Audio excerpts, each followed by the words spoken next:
Bom dia, amada classe da igreja, da Escola Bíblica Dominical, da Igreja Cristã em Campo Grande, alunos e alunas, meus queridos e amados irmãos e irmãs. Vamos iniciar a aula de hoje com uma oração. Eu peço a você, por favor, ou um irmão, uma irmã, aluno, que ore ao Senhor para nós iniciarmos a aula, pedindo graça, pedindo entendimento, pedindo favor da parte do Senhor para nós nesta manhã. Por favor.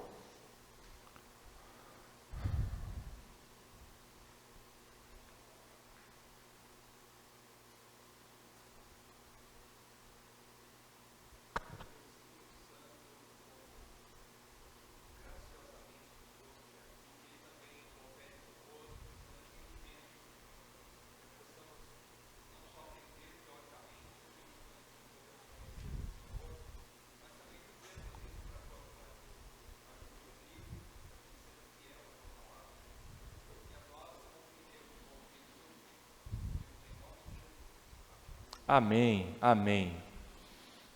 Meus queridos alunos, nós estamos hoje num momento muito especial. Vamos terminar aquela grande segunda parte que nós percorremos, da pergunta 21 até a 84. Com a graça e permissão, misericórdia do Senhor, vamos terminar hoje a pergunta 83 e a pergunta 84, findando então esta segunda parte, Cristo, redenção, graça e...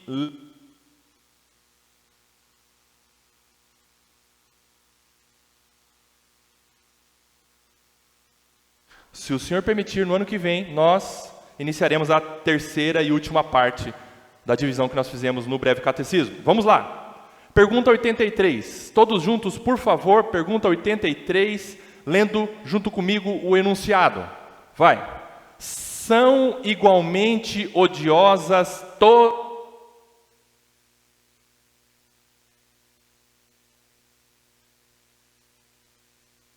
transgressões da lei. Dan, você pode pegar um microfone de mão, por favor? Pergunta. São igualmente odiosas todas as transgressões da lei? O que você entende sobre esse enunciado? O que você entende? Tem algumas ações mais odiosas. Isso. A pergunta vai nos levar a nós buscarmos entender o seguinte. Existem pecados que são mais ou menos graves. Mas será que isso existe mesmo? Será que existem pecados mais ou menos graves? Vamos estudar hoje isso. Muito bem. Resposta. Alguns pecados em si mesmos e em razão de diversas agravantes são mais odiosos à vista de Deus do que outros. Espera lá. Nós estamos lidando com pecado. Existe pecado mais grave e pecado menos grave? É isso que a pergunta está nos direcionando a entender. Existe pecado mais odioso e existe pecado menos odioso com relação à sua prática e, lógico, diante de Deus? João, capítulo 19, versículo 11. O nosso Senhor Jesus disse esta fala aqui, perante Pilatos. João 19, 11. O Senhor não teria nenhuma autoridade sobre mim se de cima não lhe fosse dada, falando para Pilatos. Ponto e vírgula. O que fala aí? Por isso, quem me entregou ao Senhor tem maior pecado. Tem maior pecado. O que vocês acham que o nosso Senhor Jesus quis dizer com relação a quem me entregou a ti, ou a Pilatos, tem maior pecado? Quer dizer que existe pecados menores. Menores no sentido de ser bom. Ah, não, beleza. esse pecado é menor, então, ok, então Deus releva ou tem menos importância para Deus? Não é isso. Eu quero dizer para você, nós vamos ver daqui a pouco, na parte explicativa da pergunta e sua resposta, que não quer dizer que existem pecados que são graves e existem pecados que são irrelevantes. Não, você tem que entender o seguinte: existem pecados que são mais graves e pecados menos graves, com relação a algumas coisas, algumas circunstâncias que envolvem a prática do pecado. Vá com isso no seu coração para a parte explicativa agora. Vamos todos juntos na resposta então, leia comigo. Alguns pecados em si mesmos e em razão de diversas agravantes são mais odiosos à vista de Deus do que outros. Explicação da pergunta 83 e sua resposta.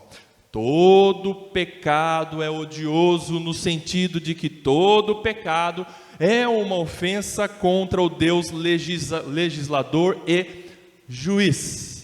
De maneira que no mais leve pecado estou pecando contra Deus e o ofendendo. Pecado é pecado, tá? Pecado é ofensa contra Deus. Deus odeia o pecado, ok? Ok. E o pecador também impenitente, aquele que não se arrepende, tá bom? Nós temos que entender isso. Ok. Todo pecado é ofensivo a Deus. Quando nós pecamos, nós estamos ofendendo o legislador, aquele que estabeleceu a sua lei. E se nós estamos ofendendo o legislador, nós também, ao descumprirmos a lei, nós estamos indo contra o juiz. E o juiz vai julgar, e Deus é o reto juiz, que vai punir o pecado, que vai punir todo e qualquer tipo de pecado. Caminhando um pouco mais. Porém, a ideia de que não existe pecadinho e pecadão é uma noção comum, muito propagada nas igrejas, mas não é bíblica. O perigo de acharmos que Deus trata todo e qualquer pecado de maneira igual, isso com relação às suas consequências, faz com que erremos na compreensão da justa disciplina de Deus. Aí eu vou dizer para você o porquê que nós estamos estudando essa parte explicativa da pergunta 83. A pergunta 83 nos conduziu a entendermos que existem pecados mais e menos odiosos para Deus, ok? Ok. Mas Rodrigo, para quê entender isso? Sendo que Deus vai punir todo e qualquer pecado, seja o mais grave ou o menos grave, por que entender isso? Eu vou dizer para você, nós precisamos entender, dentre tantos assuntos no universo da teologia, nós precisamos entender a respeito da disciplina eclesiástica. Como lidar com pecados cometidos? Rodrigo, mas eu não sou líder. Para que saber sobre disciplina? Não, você sim. Você tem que saber sobre disciplina. Você tem que entender como Deus disciplina. Você tem que entender para você ajudar os seus líderes, muitas vezes nos excessos na disciplina, ou nas complacências, ou na frouxidão, para você ajudar o seu líder a falar, irmão, é importante disciplinar tal pecado dessa forma, como a Bíblia nos conduz a disciplinar. Ou então, irmão, acho que foi rigoroso demais para com aquela pessoa, aquela disciplina que foi aplicada. A igreja precisa entender isso também. É um assunto muito delicado, muito sério, muito importante, vital para a vida da igreja. A disciplina eclesiástica. E muitas igrejas, eu vou dizer para você, muitas igrejas estão colocando em terceiro, quarto, quinto plano o assunto da disciplina. Disciplina. Deus aplica a disciplina por N maneiras. Por exemplo, Ele coloca circunstâncias na sua vida para o quê? Para te disciplinar. Mas na grande maioria das vezes, Ele usa pessoas, Ele usa a igreja para disciplinar os cristãos. A igreja é um canal de disciplina da parte de Deus, sabiam? E nós precisamos entender como isso se dá. E para nós entendermos como isso se dá, de forma justa, correta, misericordiosa, buscando de Deus sabedoria, nós precisamos entender esse assunto a respeito das gravidades de pecado. Olha que legal, vocês estão percebendo que nós vamos acoplando o conhecimento? Porque é um conhecimento raso. Deus pune todo o pecado, ok. Só que não é só isso, essa é uma parte da verdade, não é o todo da verdade. Nós precisamos entender que sim, existem pecados mais e menos graves. Nós vamos completando o nosso entendimento a respeito disso. O mesmo erro deve ser sempre penalizado de forma igual? Responda.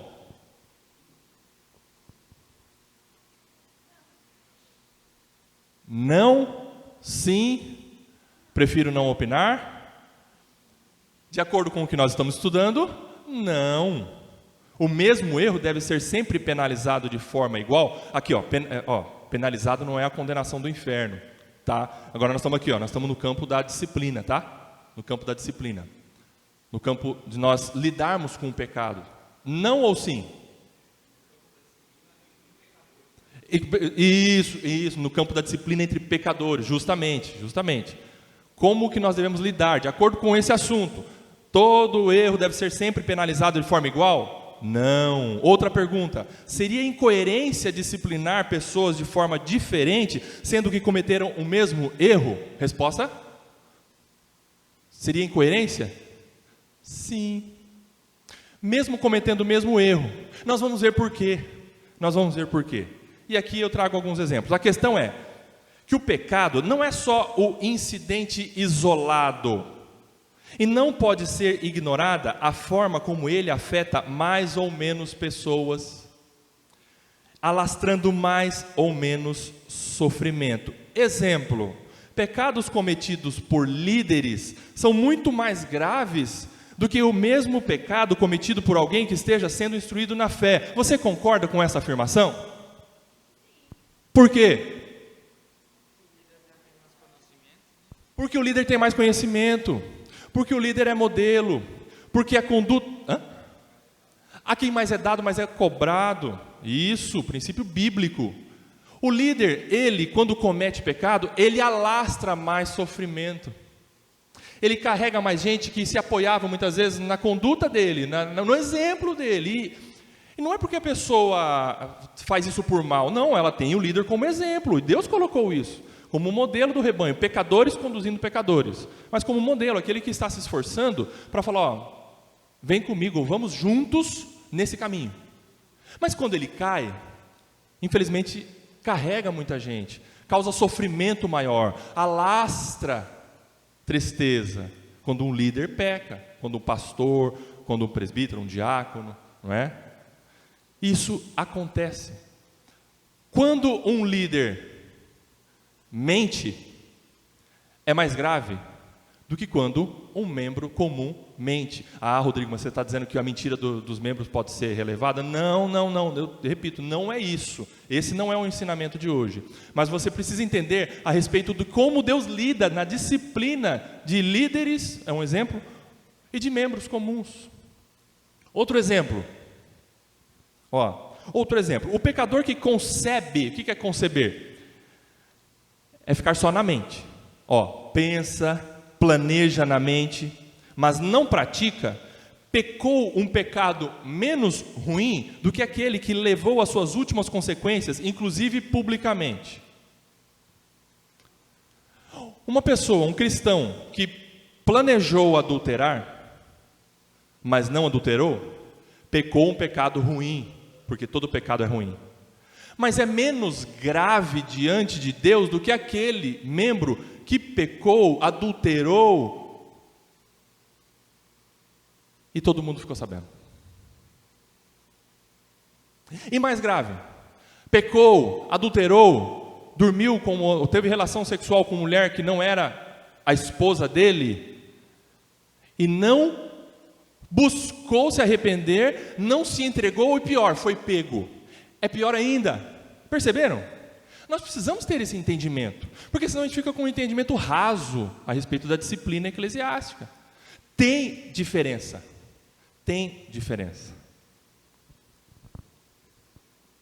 Explicação da pergunta 83 com relação às circunstâncias agravantes. São circunstâncias que agravam a gravidade do pecado. O pecado é grave, o pecado é mau, o pecado é odioso diante de Deus, mas existem circunstâncias que deixam ele mais odioso, mais grave, que merece uma punição mais dura. Primeira circunstância que agrava a prática do pecado? Posição de liderança. Isso é natural. Isso é natural.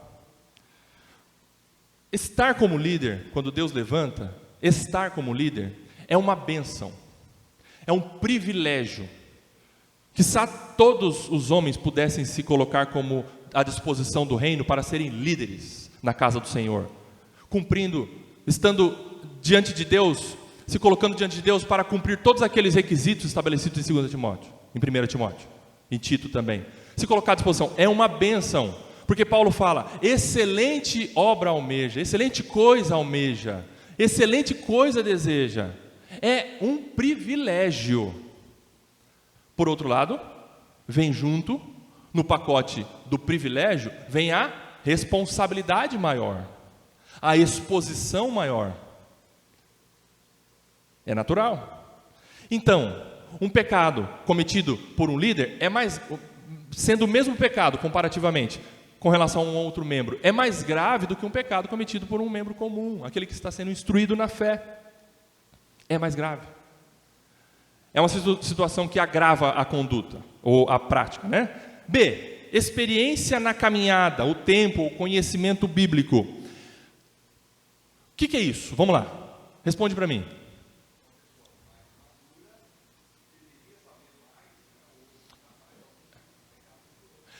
Isso. Perfeito. Por exemplo, na casa onde existem mais do que um filho, 2 ou mais filhos, o filho mais velho, naturalmente, ele tem a obrigação, a responsabilidade de errar menos do que o filho mais novo. Por quê? Porque ele já tem ouvido do papai e da mamãe muito mais do que o filho mais novo. Ele sabe mais, ele sabe o que é certo e errado mais do que o pequeno, do que o menor. Na vida cristã é a mesma coisa. Aquele que tem mais tempo de caminhada, e consequentemente deveria ser assim, mais conhecimento, sabe mais o que Deus quer e o que Deus não quer. Consequentemente, quando ele erra, ele deve ser mais cobrado. A conduta dele como pecado é mais odiosa diante de Deus, porque ele sabe, porque Deus ensinou no caminho todos aqueles anos, mas ele mesmo sendo experimentado, ele pecou e às vezes peca em coisas elementares, coisas básicas, né?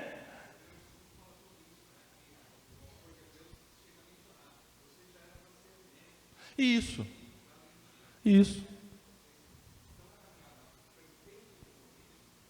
Exatamente. Mestres.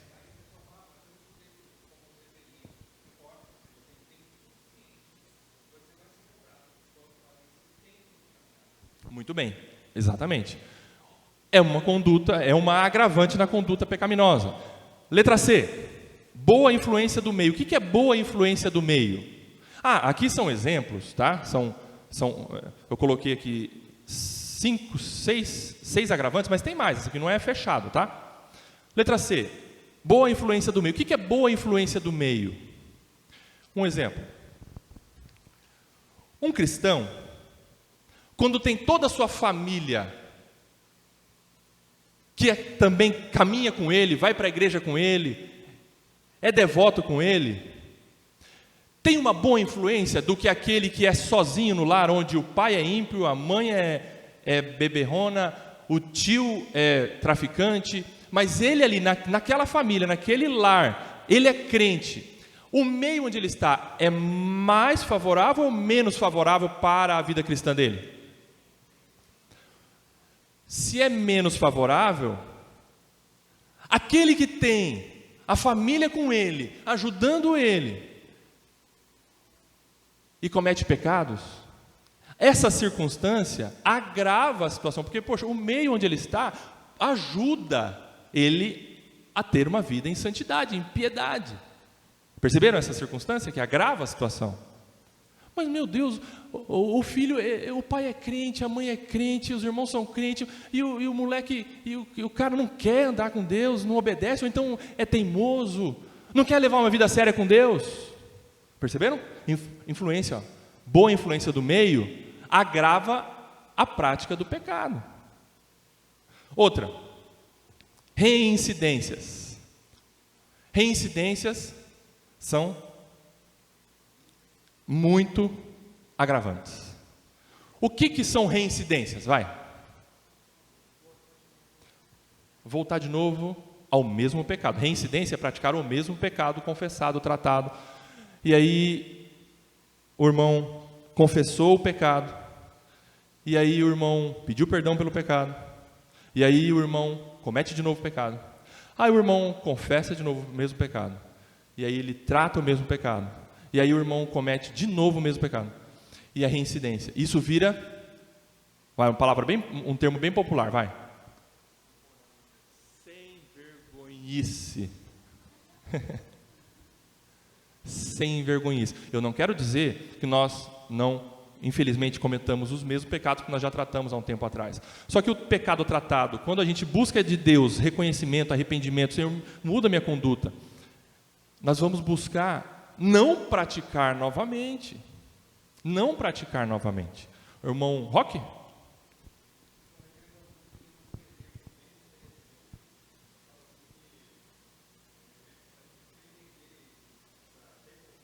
Uhum.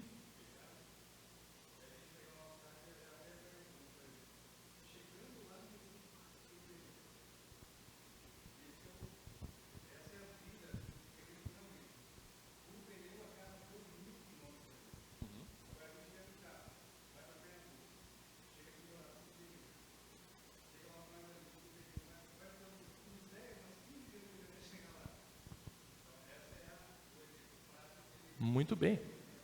Muito bem. Perfeitamente, Roque. Isso, exatamente. Muito bem. A reincidência, então, é uma circunstância que agrava a prática do pecado. Agrava. Por isso a disciplina tem que ser mais severa, mais dura com relação àquele que é reincidente. Aquele que fez de novo. Não é? Você, na sua casa, quando você vai disciplinar seu filho, o seu filho fez uma coisa errada, você primeiro dá a chance dele ficar só de castigo, por exemplo. É uma disciplina inicial. Fez a mesma coisa, o que você tem que fazer? Não surtiu efeito ficar de castigo trancado no quarto. O que você tem que fazer? Fez a mesma coisa.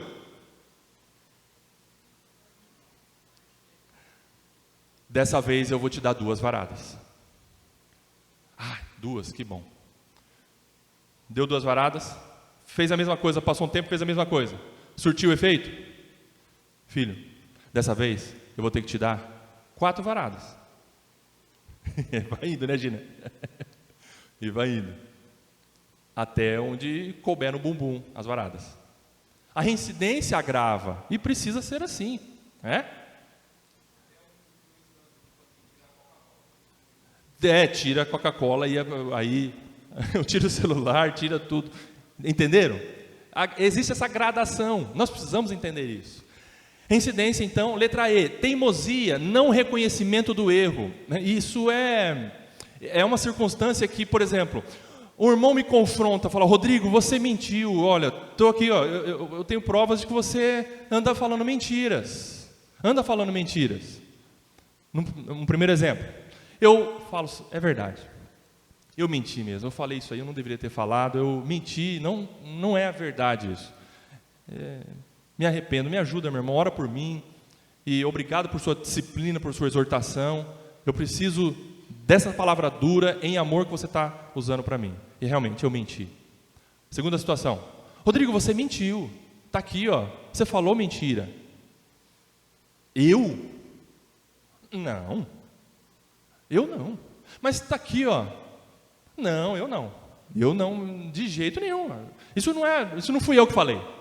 Então eu vou ter que chamar outras pessoas que também comprovaram a sua mentira para te confrontar, Rodrigo. Aí vem mais testemunhas e me prova, e eu continuo duro na minha irredutibilidade, na minha teimosia, no não reconhecimento do erro. A disciplina para mim, nessa segunda circunstância, é mais ou menos grave? É mais grave, deve ser mais grave. Entenderam? Por isso que a palavra de Deus nos conduz ao quê? Provérbios nos ensina isso. Aquele que confessa e deixa, alcança misericórdia. Aquele que confessa e deixa, alcança misericórdia. Para nós, vivermos bem diante de Deus e entre nós, nós precisamos ter isso no coração, essa humildade no coração. Para que quando a gente é confrontado e realmente nós pecamos, nós precisamos, é Deus usando a pessoa para nos disciplinar, para nos expor, para gerar em nosso coração arrependimento. Não ficar teimoso, não ficar irredutível, não ficar dizendo que não fui eu que cometi. Não é bem assim. Mas se também o outro irmão fez isso, ou a outra irmã fez aquilo. Não, eu preciso trazer para mim, como Davi fez. Ele foi confrontado pelo profeta Natan. Ele foi confrontado. E Davi não foi teimoso. Exemplo para nós. Ele reconheceu na hora, eu pequei. É verdade, eu pequei. Ok? E a última circunstância aqui que nós vamos aprender é o flagrante. Queridos, quando a gente peca,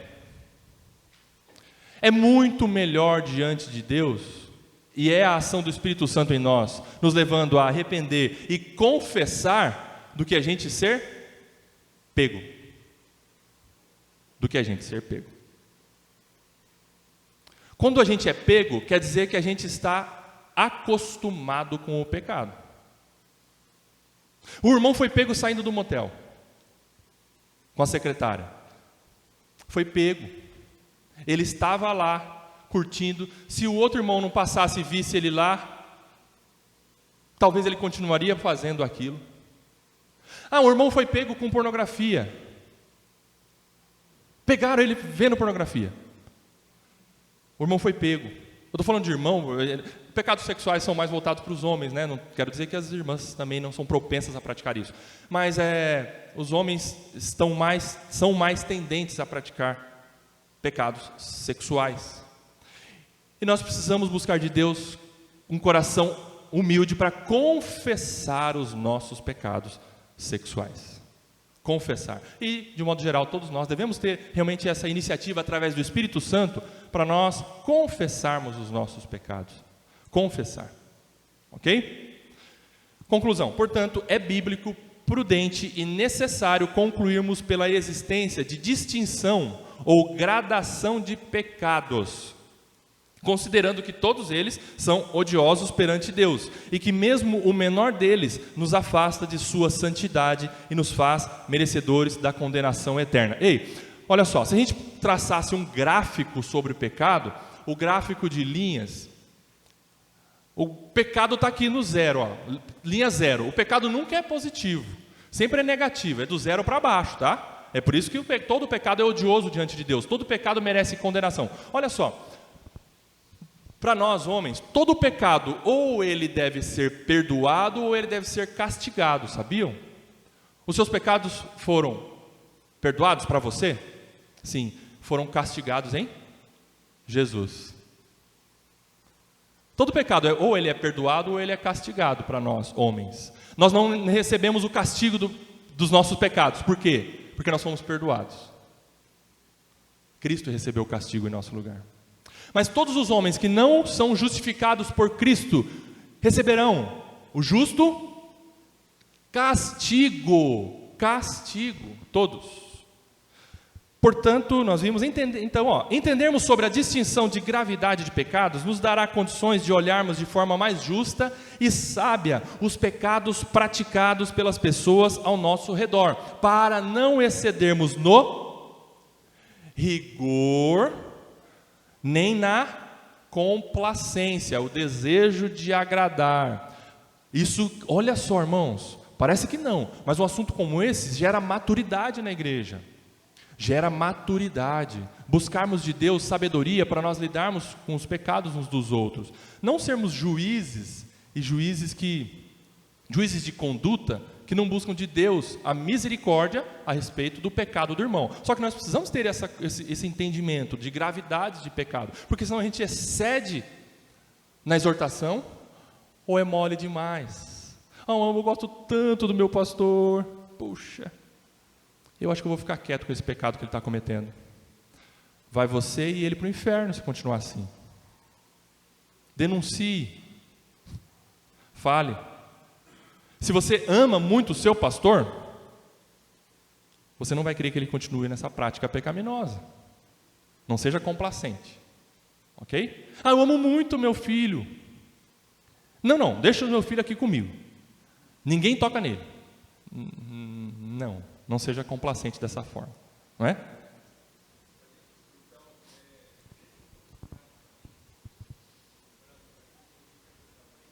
Sim.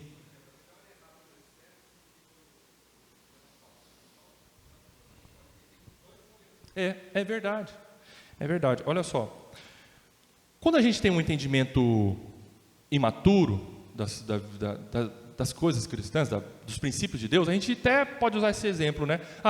É preferível pecar no excesso do que no erro. Mas Deus está nos dando agora entendimento e isso é comprometedor para nós. A partir de agora nós estamos entendendo que existe sim gradação de pecados. Então o excesso também é punível. É um erro. O excesso também tem que ser disciplinado, corrigido.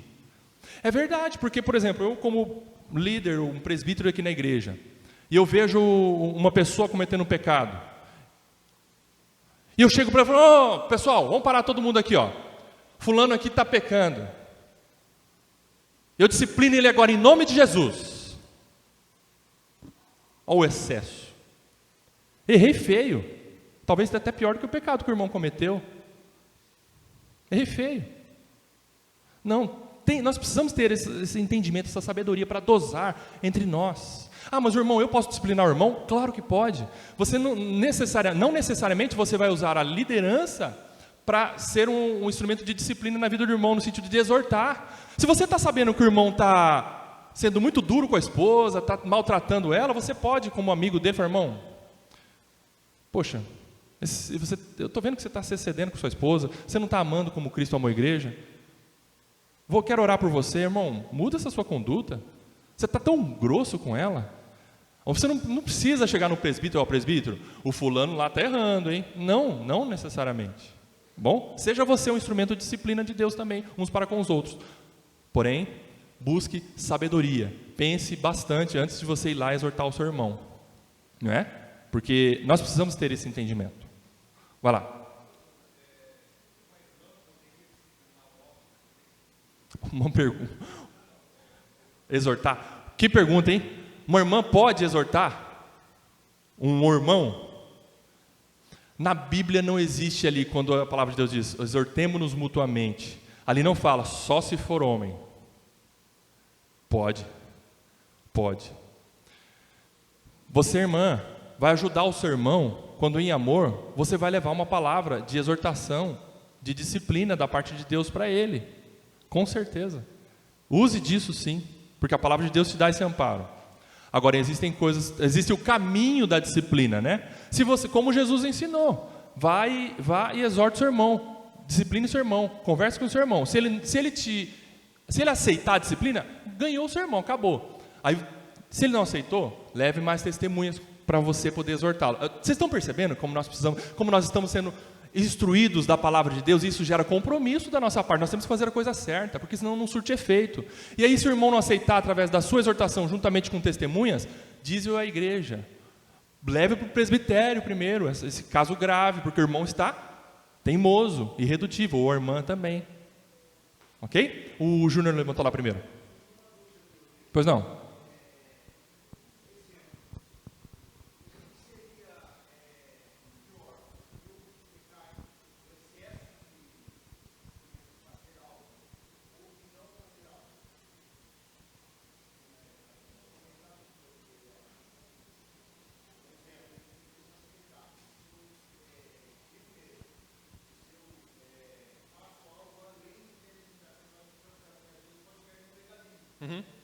Sim.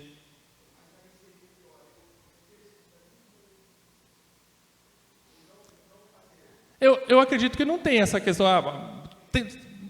Vamos ver caso a caso. Quando eu, por exemplo, excedo na disciplina da minha filha e corrijo a minha filha, disciplino a minha filha fisicamente e eu machuco demais ela, eu excedi e errei feio. E vou ter que tratar isso.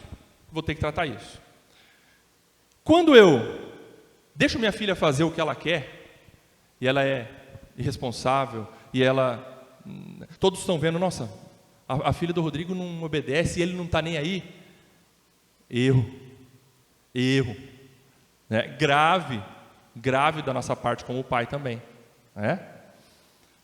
Eu vou dizer para você que nós precisamos buscar de Deus sabedoria para nós lidarmos com cada situação concreta, para nós sermos justos e misericordiosos, como Deus quer que nós sejamos. Mas ainda assim, por conta do nosso pecado, a gente comete excessos. E a gente comete também o amor natural, a complacência. Por isso que nós temos que buscar de Deus sabedoria. Né? Aqui, a Raquel.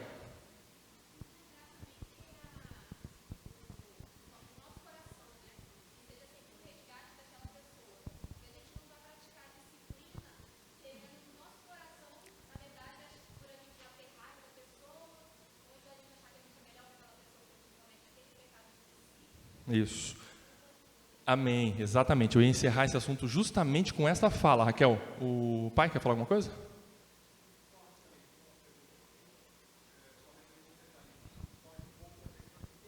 Uhum.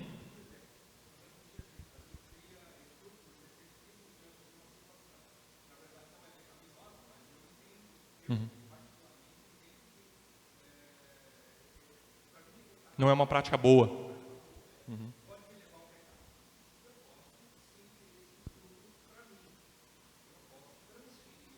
Uhum. Uhum. Isso. E não...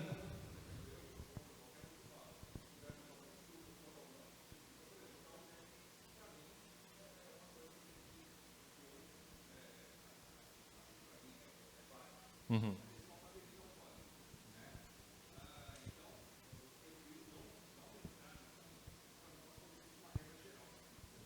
Amém. Uhum. Uhum. Amém.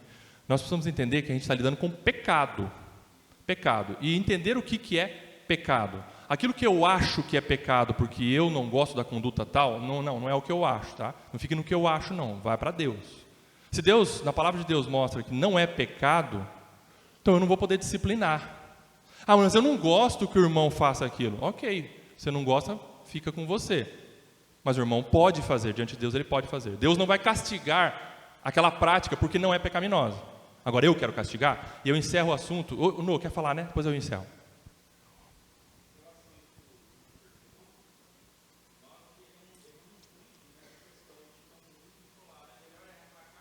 Uhum. Uhum. É verdade. Exceder. Isso. É verdade.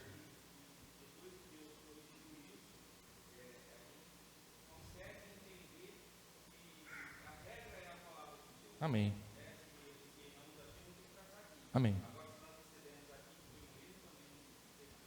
Amém. Muito bom.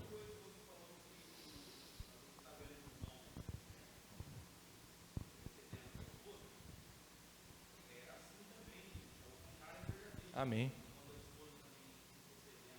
Com certeza. Com certeza.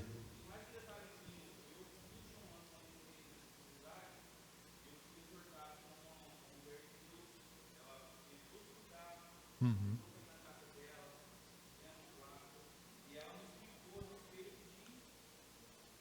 Uhum.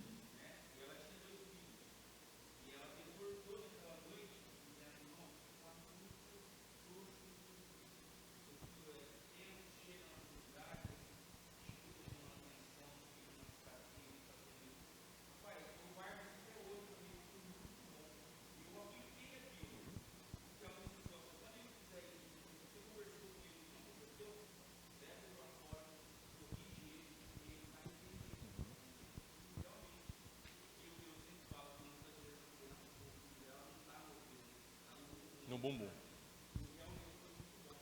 E veja, olha aí, e você teve essa experiência, essa irmã te amou, podendo te ajudar, te exortando, sendo um instrumento de disciplina de Deus na sua vida, para você se arrepender, voltar atrás e mudar a sua conduta. Isso. Amém. Exatamente, irmãos, isso cria um ambiente de maturidade entre nós. Maturidade, mas a maturidade vem quando nós estamos entregues à palavra de Deus, ao que a Bíblia diz, o que é princípio que nós estamos estudando, o que é absoluto, o que é absoluto, o que o Senhor quer. Senão fica muito achômetro, é porque eu acho que é pecado, ou eu acho que essa conduta leva tal coisa, mas a conduta em si não é, então cuidado. Cuidado, que muitas vezes nós estamos jogando fardo nas costas das pessoas e querendo que elas cumpram. Não, já temos fardo demais, né?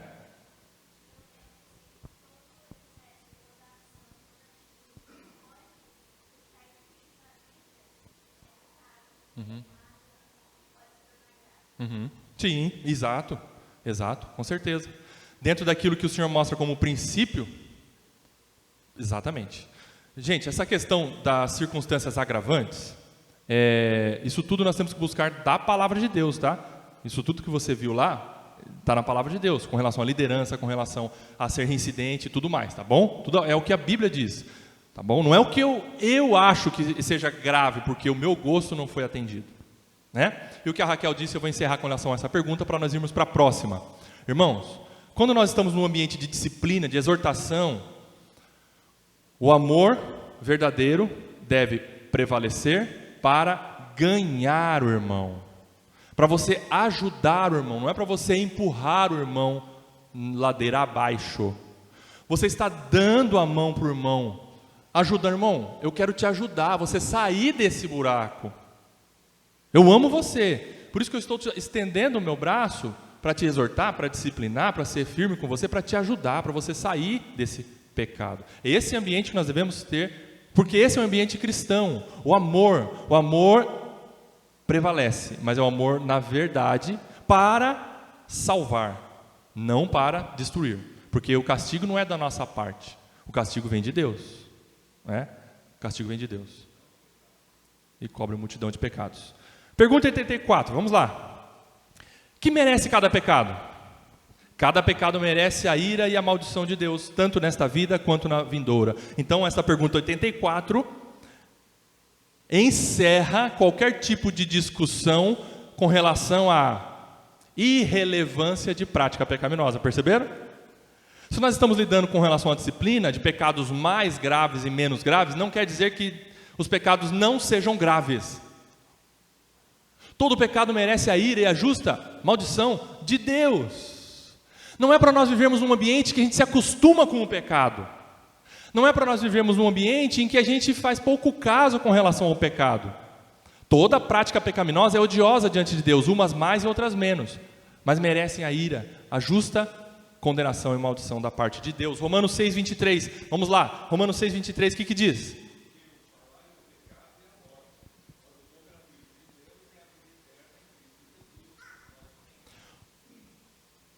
O que a palavra de Deus nos ensina com relação ao pecado? Do pecado vem pelo pecado vem a morte. Morte. O salário do pecado é a morte. O que o salário faz o que o pecado faz como seu patrão? Você trabalha para ele e de repente chega o final do mês e você recebe o salário dele. Qual é o salário? A morte. A morte, e a morte espiritual principalmente, é aquela que vem quando nós recebemos, se nós não somos salvos pela graça de Deus, justificados em Cristo Jesus, nós vamos morrer eternamente. Eu estou dando um exemplo. A morte eterna, afastamento de Deus, que é a vida. E junto com a morte, nós vamos ver aqui, o pecado atingiu toda a raça humana. Diz a Escritura que caímos em Adão num estado de depravação e miséria, e desde lá todos pecaram. Não há nenhum justo, nenhum sequer. O pecado atingiu a todos os seres humanos, e pelo pecado veio a morte. Não há nenhum ser humano que não peque, e que não mereça a justa ira e maldição de Deus, ok? Nós precisamos entender isso, a respeito do pecado original. Todos nós somos maculados pelo pecado, não há nenhum justo. Devemos entender que dentro do pacote da morte, há também outras consequências que a acompanham, e são dor. O que vem junto com o salário da morte, vem essa cesta básica de dor, de tristeza, de medo, de lágrimas, não lágrima proveniente de sofrimentos que Deus coloca em nossas vidas, que nós choramos não por pecado, mas quando nós pecamos, vem lágrimas, e lágrimas que são amargas, perdas. Muitos pecados que nós cometemos, nós perdemos coisas que não são recuperáveis. Vem insegurança. Quando nós estamos pecando, e o crente quando peca, ele vive inseguro. Ele vive com falta de paz. Eu estou falando de crente, né? Porque o ímpio ele não tem esse senso. Ele está morto em seus delitos e pecados. Ele não tem percepção, a não ser que o Espírito Santo ilumine o coração dele, regenere, aí ele percebe a prática pecaminosa. Abatimento, insatisfação, tudo isso vem junto com o pacote da morte. Gálatas 6, versículos 7 e 8 diz assim: não vos enganeis, de Deus não se zomba, pois aquilo que o homem semear, isso também ceifará. Porque o que semeia para a sua própria carne, da carne colherá corrupção. Ou seja, aquele que está vivendo na prática das obras da carne, vão colher corrupção, maldade, e tudo mais que vem da prática pecaminosa não tratada. E isso para crente. Se você está cometendo pecado e o pecado não foi tratado, nós estamos plantando isso. E quem que vai dar a colheita dessa prática pecaminosa não tratada? Deus. Foi o que o apóstolo Paulo escreveu no versículo anterior. Agora o outro lado.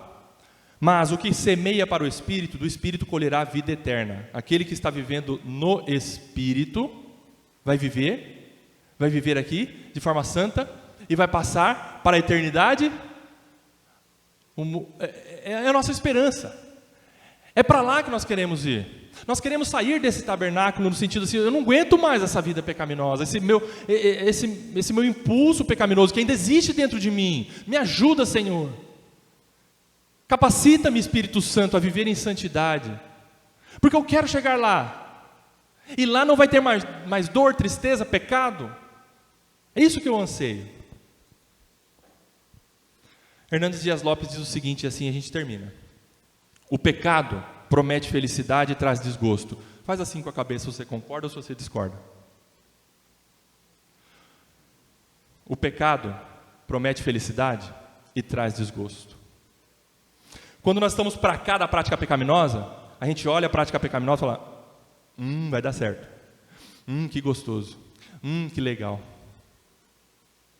Você passa para lá. É o que o escritor de Hebreus fala, ele usa uma expressão: prazeres transitórios do pecado que Moisés renegou.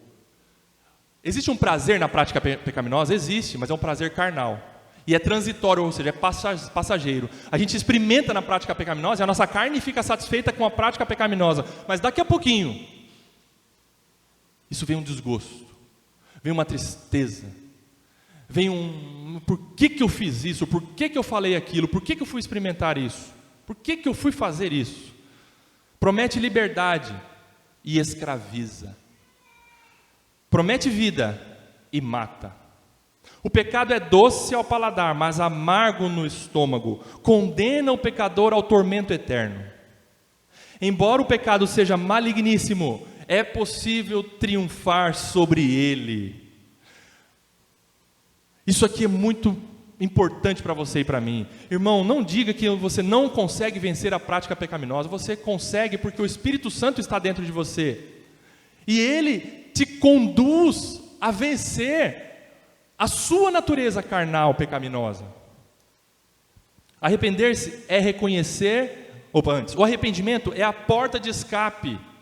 Nós estamos nesse momento em que a gente ainda pratica pecado. Você pratica pecado, eu pratico pecado. Como escapar disso? Como sair dessa situação de tristeza, de dor, de sofrimento? A palavra é arrependimento. Olha lá. Arrepender-se é reconhecer que o pecado é abominável para Deus e sentir tristeza por desejá-lo ou praticá-lo. É virar as costas para ele, para o pecado. Embora não possamos nos livrar do pecado por nós mesmos, Jesus Cristo, o Filho de Deus, morreu pelos nossos pecados. O sangue de Jesus nos purifica de todo pecado. Em Cristo Jesus somos libertos da condenação do pecado na justificação. Ei, você é pecador, mas por conta do sacrifício de Cristo, você foi justificado e agora você não tem mais a condenação do pecado. Você não vai ser mais condenado por Deus por conta dos seus pecados, ok? Ok, por conta da justificação que você tem em Cristo Jesus. Segundo momento, do poder do pecado na santificação em Cristo Jesus, você pode viver uma vida em santidade, porque o Espírito Santo te empodera para isso. Agora você tem sim poder, não em você mesmo, mas por conta do Espírito Santo que habita em você, para você vencer o pecado, fazer morrer a sua natureza terrena todo instante. E da presença do pecado na glorificação.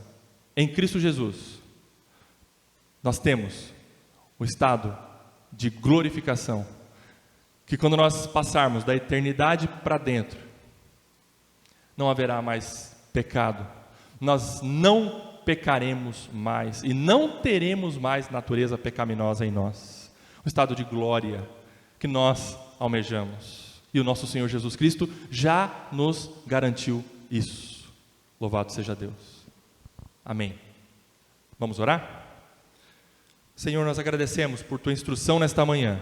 Que o Senhor gere em nossos corações um desejo maior de viver em santidade perante o Senhor. Que nós cada dia mais odiemos aquilo que o Senhor odeia e amemos aquilo que o Senhor ama. No nome de Jesus, amém.